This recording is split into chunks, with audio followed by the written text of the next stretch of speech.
So as the final nuclear summit of the Obama administration comes to a close, world leaders are finalizing those commitments and making plans for the future. CCTV's Nathan King has that. Yeah, in closing remarks at this summit, U.S. President Barack Obama was sounding upbeat about the progress made over the last few days. I was heartened by our collective commitment to ensure that the IAEA, Interpol, the United Nations, and the various coalitions that have formed are properly resourced and supported by various nation states in order for them to be able to carry out the ongoing work that will be required to ensure that the commitments and pledges and practices that we have put into place during the course of these nuclear security summits carry forward. Of course, round the table, very much so, Chinese President Xi Jinping, who used his remarks to talk about the threat of global terrorism. Let me read what he said. Looking around the world, the global landscape is going through profound changes unseen in the past. New threats and challenges keep emerging in the security field.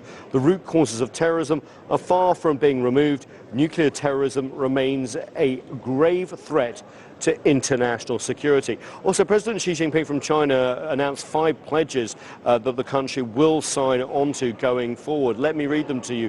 Number 1, improve nuclear security capacity. It had already been doing so in terms of its Center of Excellence, just opened in conjunction with the US and others in Shanghai. Promote less use of highly enriched uranium. One of the agreements that China signed on to here was to convert nuclear power plants that use highly enriched uranium to nuclear power plants that use low enriched uranium. You cannot make weapons out of those.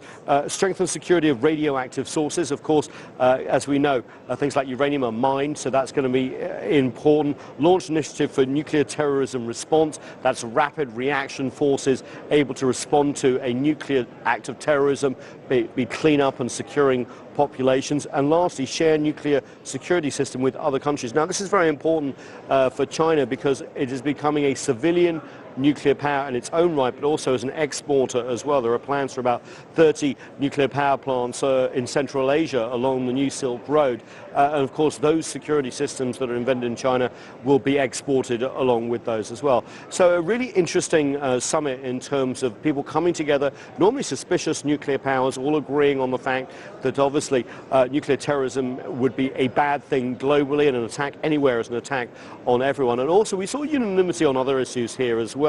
The biggest proliferator in terms of nuclear weapons, of course, is the DPRK, and we saw almost a united response from the powers in Northeast Asia, talking about how the DPRK must abide by new sanctions, and there will be more punishments if it continues along the nuclear path.